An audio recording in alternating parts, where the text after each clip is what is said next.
Hey there, happy Sunday. So as I've got the doubleheader going on of the Packer game, which hasn't been going so well, and the Grey Cup, being that it is Canada, and I think I'm contractually mandated to at least watch some of the Grey Cup. For those of you that aren't aware, it's basically the Canadian three-down football championship. So it tends to draw a pretty big audience around these parts. Usually it'll draw numbers comparable to the Super Bowl. Some years a little bit more, most years a little bit less. But it's still a pretty big deal around these parts. Just the same, a couple of things I want to talk about this Sunday. So I'm going to combine it with the pickups video, and there weren't a lot of pickups. So really it came down to two things. I got an Amazon package in with a couple of things. I got a Fitbit Versa. Thought I'd try this thing out, a little smartwatch thing. Also picked up this book, which is kind of semi-related, Confessions of a Baseball Card Addict. I'd seen it. It looks a little bit silly, but I thought it's a light read. I thought I would just check it out. I've only just started looking into it a little bit. At some point I'll mention what I think about it, but I've seen the guy's YouTube channel, so he's an interesting dude. We'll put it that way. So we'll see if the book's any good. I have no idea. So that's Confessions of a Baseball Card Addict, and you can get that on Amazon, wherever. That's where I got it. All right, one pickup as far as the collection is concerned. Picked up a copy of the Topps Gold Label, Vladimir Guerrero Jr. This is the Class 1. Yes, the Class 1 black version. So this isn't officially his rookie card. I do have that in a COMC order that'll be coming in. So I do have a couple of COMC orders that should be arriving. But it takes a couple of weeks. So usually it'll be a little while. But this is a nice card, though. I really like the gold labels. Because they're nice looking ones. So hopefully, I'm trying to put a couple different angles in there so you can see some of the shine in the background and everything. And then if you're not too familiar with the gold labels, what I like about them is that they'll change out like the picture here on the side. It'll be 3 different pictures depending on Class 1, Class 2, and Class 3. So it's a pretty neat little card, and there'll be some more upcoming for that, and also for the Delgado collection, a little bit for the Medana collection. All those things will be coming. And some vintage cards. There'll be a whole mixed bag, probably in the next couple of weeks, especially as we start getting into the holidays. So we'll see how that plays out. So with all that said, really, it's time to talk a little bit about the elephant in the room. And I kind of wanted to play the Copacabana song, but it is not as lighthearted as that. Plus, I would probably get a copyright strike from YouTube. So let's talk about COPPA a little bit, because that's kind of the big topic du jour in the hobby thing, and it's perfect for a Sunday Randoms video. So really what it comes down to is this. If, depending on how seriously you want to take it, you're looking at it from the perspective of potentially, if you don't mark your videos, either you can mark them kid-friendly and lose a ton of functionality on YouTube, including you won't really come up in searches. People really will have a tough time finding you unless you send them a direct link to a video. You won't have comments, which kind of hinders a lot of the community aspects of of a YouTube channel and videos that you make. You lose out on a lot of the things that make YouTube work as kind of a community building thing and as a social media platform. And it really becomes just like you can make a video, send somebody a link, and then maybe they'll send it to a friend, and that's pretty much the only thing you can do. So it rips out a lot of that functionality. The alternative is to mark it as not for children, which a lot of our channels kind of really aren't, even though they are talking about products that, could be construed as kind of kids products. The reality is, though, that if you do not mark it, if you mark it as for adults, and it is deemed by presumably the FTC that you are trying to draw in a underage audience, basically under the age of 13, then you would get fined or potentially up to $42,530. Nice round number. So a couple of things. There have been a lot of videos about this, especially recently, and I'm going to, again, this is all opinion, because even lawyers themselves aren't really 100% sold on exactly what's going to happen, because it is uncharted water. And that's kind of the first point I want to make. I don't think it's fear-mongering, because there is an aspect of concern that I think is legitimate. I think that's real. Because a lot of folks like making videos, or maybe make a handful of dollars, really, nothing major, but it's not worth any kind of a fine, really, just for something that basically is like a hobby within a hobby. Making YouTube videos, if you're not really doing it for profit, is basically just another hobby. It's an extension. It's you chronicling parts of your collection or sharing aspects of it with people, like when you do showcases or care packages, and it's kind of indulging in a community of people who are also interested in the same thing and that make videos like this. The fact of the matter is, paying any kind of a fine is not worth it, given that most of us don't get anything out of it, really. So the fact that YouTube was a free platform is what made it appealing in the first place. And if there was any cost associated to it, a lot of us probably wouldn't participate to the same degree. With all that said, though, I think it is a little overblown in one aspect.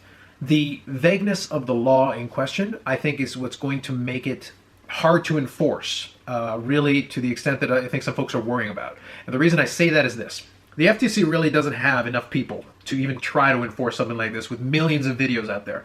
So that's why they kind of put the onus on YouTube. And YouTube, I think, actually made a bit of a mistake. And I understood why they did it. They were trying to get themselves out of it with the least amount of damage as possible. They basically agreed to settle and pay $170 million in order to try to get themselves out of trouble and try to like push it onto the creators, the YouTube video, people who are making the YouTube videos. Which is all fine and dandy, except two things. Number one, COPPA, when it came out, it was basically drafted in 1998 and then kind of came into effect in the year 2000. Two problems with that. It wouldn't really be kicking in until the year 2020, so January 1st. So already you've got a piece of legislation that was drafted 21 years ago now, going to be on 22 years ago, and then came into effect 20 years ago when this comes into effect, presumably for YouTube.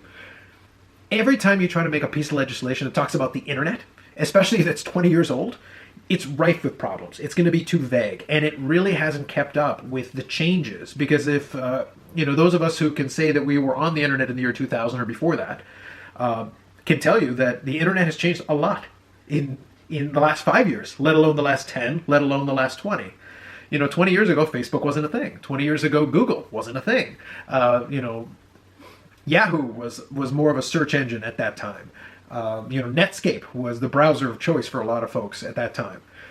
A lot of things have changed that wouldn't apply today. So when a piece of legislation like that has not at all followed or changed with the times, it's rife with problems because it's left really vague. And the biggest problem I think I have with the whole COPPA thing and trying to apply it to the modern internet is this, especially with baseball cards or anything else. The problem is this. The whole idea is supposed to be to protect the information of children from being exploited by people that would be trying to harvest it and then, in this particular case, targeting ads towards that and like taking advantage of them. Okay, great. Fair enough. A noble pursuit. But here's the problem. And this is where I think the whole YouTube settlement thing is going to be interesting, and I'll explain why I think this may not end up happening exactly the way that people are worried about. The reality is, YouTube holds all the cards. YouTube tried to basically buy themselves out of responsibility. But again, if you really think about it, if the whole idea is to protect the information of the children from being exploited by people who could be quote-unquote targeting them, and that's why a lot of these channels that do like Legos and things, stuff that may appeal to kids, would be potentially at risk for this, the creator doesn't really have any control over that. The fact that you can switch it into a kid-friendly mode that suddenly disables, takes you out of the algorithm really, and takes you out of all this stuff, basically proves that YouTube has control of this algorithm in the first place, which they've always have. I'm just stating the obvious. When it comes to collecting the data, YouTube is the one collecting the data. I'm not collecting it. I've got YouTube analytics, but they only give me whatever YouTube wants to give me. If you're worried about me having too much information about my audience, we'll take it out of analytics. That's an easy fix. But again, if you were to do that, then you would basically completely absolve me of that entire portion of it. I'm not collecting information for ads because I don't have ads. Or at least if I do have ads, I don't have any control over them because my channel's not monetized. Years ago, my channel was monetized. I was a YouTube partner, but then you moved the goalposts. Now I've met the criteria for subscribers, but I don't have the watch time hours. Maybe I need to make hour-long videos and just get people to stare at them for a while.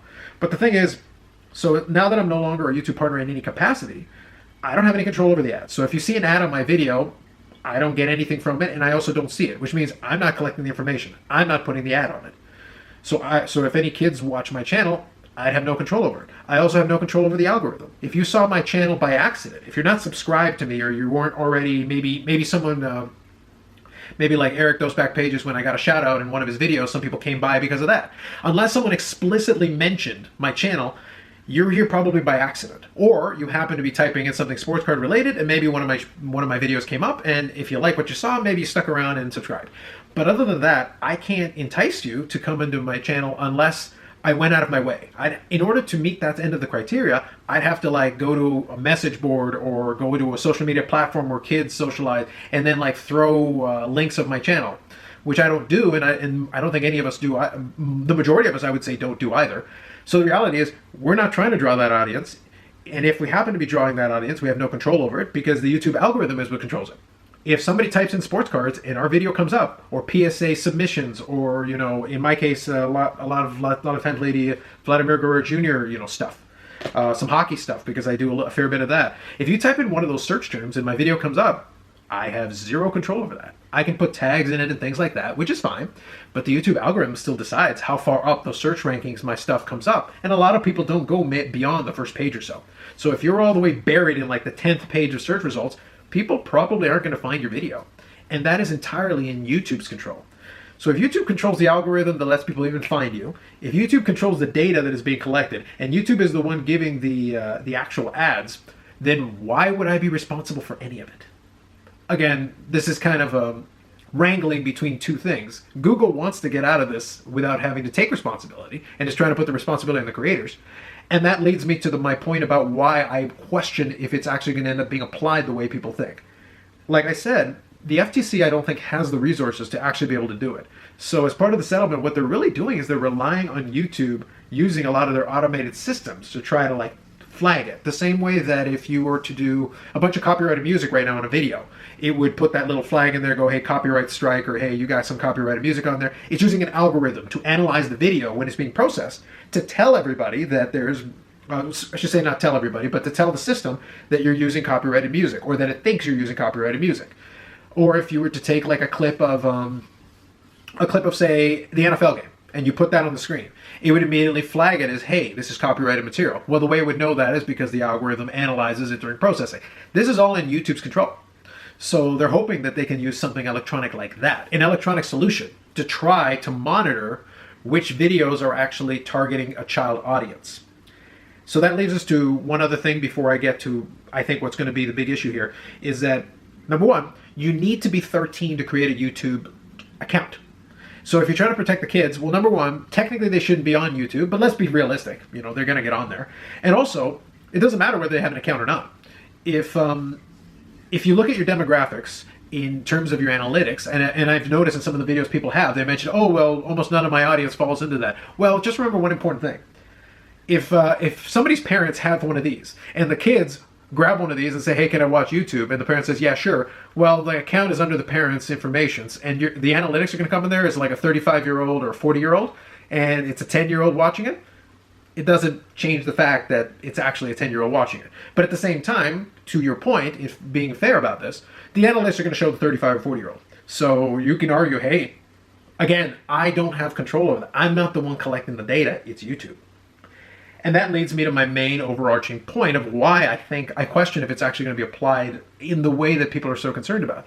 Because the truth is, if YouTube controls the ads, like I said, and they control the analytics, like I said, and they're the ones collecting the data and actually violated COPPA in the first place, which led to this whole thing, like I said, now they're trying to push the onus onto the creators. Fine, but I think some of the bigger creators who have channels that do kind of appeal to that child audience may end up looking at their legal options, and it wouldn't surprise me if there was some kind of a class action against YouTube or the FTC directly, basically asking for clarification to the language, basically looking for, if you're going to try to apply this, then make sure you apply it correctly, because we don't fall under it. Because if the PewDiePies of the world actually were affected by this, they would have every incentive to go with a lot of other big creators who fall under that part of the landscape to kind of push back and say, wait a minute, I can flag it as child-friendly, but then you're basically disabling my ability to promote my channel to that potential audience. So the fact that I've labeled it correctly is, you're punishing me for labeling it correctly because you have to adjust all the ads. So because YouTube isn't making as much money, you're pushing down my channel, and that's a problem. So that's something that they may end up taking up a fight with YouTube. I don't know if that will happen, but it wouldn't surprise me if it did, and that's probably the play that I would expect from a lot of those creators. Lastly, for myself, it's going to be business as usual. I'm going to take a wait-and-see approach, and I'm going to still make videos like this until I see reason to do otherwise. One thing I can suggest, though, and this is maybe a thought, something that I was thinking about, and I was playing around with different ideas in my head, and I'm like, well, could I make my videos unlisted? Yes, but if I make them unlisted, you can still put ads on them. Can I make them private? Yes. But if I do that, then I have to send out the link individually to individuals, to people, and then try to spread it out that way. But if you do that, then apparently the way the private works is you can only have so many people you can have on the list of people that, even if you give the link to somebody who's not on the list, it wouldn't work for them. They basically would get an error message saying that they can't access this video. Because I was trying to think of along the veins of what happens with organizations that use training videos, and they use YouTube simply as a platform. Because there is no separate platform for that. But they'll just create a video and then make it unlisted, and then send out the link to prospective suppliers or anybody that needs the video for a corporate purpose, because they wouldn't want it to be in the regular YouTube search algorithm.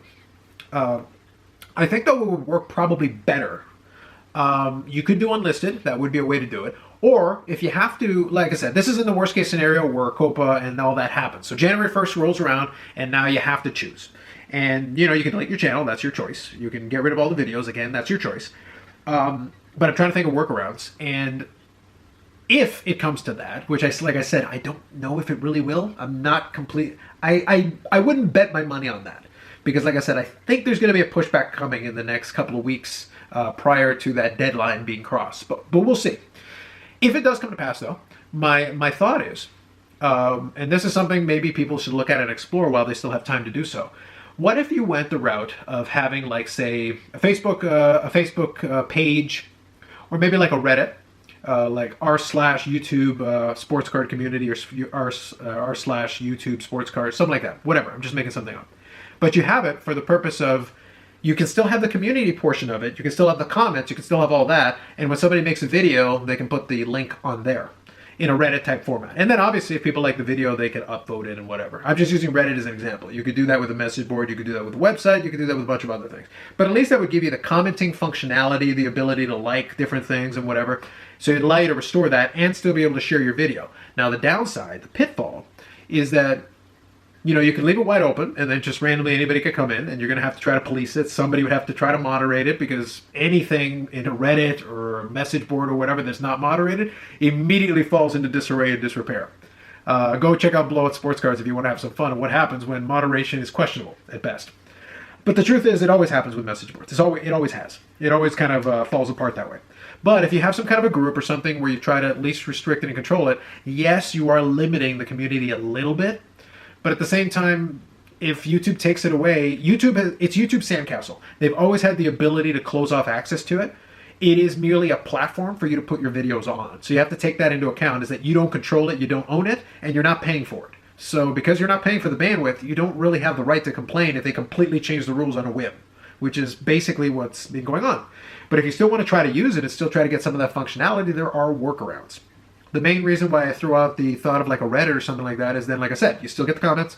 You've got some aspect that you can still have the community aspect to it, and you can try to build the community in the Reddit where you can still have access to the links that way. And then maybe you can have all your videos be kid-friendly, but then include the link in a Reddit post or something like that. Like I said, I'm just throwing out ideas, spitballing, but it's something I was thinking about, that I was kicking around there. From my perspective, as I said, nothing's going to change. I'm going to still make videos the way I was going to make them before. If it gets turned off in that sense and I have to switch the format of it, I probably will still make the videos, because right now, for the most part, I have fun with the communications and the interactions. That's cool. But a lot of it really is kind of me documenting my collecting journey here. And right now that still serves a purpose for me. I'm going to have like a little journal where I keep track of certain things as well. That's kind of a fun way of being able to look back. But I kind of like to see the progress I've been making. So I'm going to try to make a concerted effort to do a better job of, even as I do pickups of things, try to like explain how far along I am. If I'm working on a set, am I 10 cards away, 5 cards away, 20 cards away, 50 cards away, whatever. Because that can be like a visual record of my progress as I go along, and it'll give you something kind of look back on it later in a later time. Just having that record has some value to me, even if nothing else. So that's kind of me rambling on. Hopefully I haven't bored you too much. I will say, though, that if you are concerned about COPPA, I totally get it. I understand. That's a legitimate way to feel. I will say, though, that I think there are workarounds. I think there are ways and things you can do, but it is not going to be easy. However, I would say if that's really important to you and that's something you want to do, you can always cross your fingers and hope for the best, but at the same time, you can always prepare for the worst. And you can always build... Like I watched one of the live streams with Mike's baseball card collector, and he was talking about like the little internal database that he kept with different contacts, emails, and whatever. That's a way you can do it. A little bit of a low-tech way of doing it, but it works. And you can definitely maintain networks of people that you're still communicating, especially folks you're communicating with all the time. It makes a lot of sense. So if that's something important to you, well then take this as the time to start reaching out and making those connections more formal. A lot of us know each other from YouTube handles, but at the same time, you may not know the person. You can see them on the screen, or you may know the voice, but you don't know too much about them and you're not in communication with them. So if that's important to you, then that's the time to exchange emails or Facebook or whatever. Long term, I think the community may just take on a different format. It's kind of what happens in everything else. When message boards started to die down, Reddit came into existence, Facebook groups came into existence, and then if that stuff starts to die down, it was going to be something else. the YouTube sports card community has not really existed in its format for that long. And anything YouTube related or internet related is always in flux and always subject to change. So you kind of have to keep in mind that the only thing that's guaranteed and constant is going to be change. And as long as Google owns it, which they're probably going to own YouTube for a long time, the move is always going to be to profitability. The goal is always going to be to put stuff on there that they can put ads on, that they can sell and make money on. The fact that we're all there is kind of grandfathered in from the very beginnings of YouTube's creation. And a lot of that mantra and the original philosophy that YouTube came on has long since been gone. The fact that we're still here, actually, I'm frankly very impressed that the plug hasn't been pulled up until this point. If this is the beginning of the end, then maybe it is. But it's hard to know. There may be other platforms that come up, but it's going to be tough for anybody else to put up with a similar kind of business model, because video bandwidth costs a lot of money. And unless you're finding a way to make it on the other side, then that's something that that you're going to have to bear in mind. So like I said, there's a lot of different thoughts and a lot of different directions I went into. Hopefully I didn't lose you along the way, but if you have any thoughts or anything, any comments yourself, I would love to hear about it. I'd be happy to keep chatting about it in the comments while we still have them. And I think that's it for tonight. So there's the Sunday Randoms video, first one in a little while. So hopefully I'll try to get back into making more of these where the subject is warrants it. But in the meantime, try to enjoy yourself. Try not to stress out too much about stuff like this. It's a little bit beyond your control, but if you want to prepare yourself, there are some things you can do. And now if you want to do that, organize. Get together and talk amongst yourselves and think of how you would like that to be if the worst comes to worst and it comes to pass. So that's it for me. Thanks very much for listening, and I'll catch you in the next video.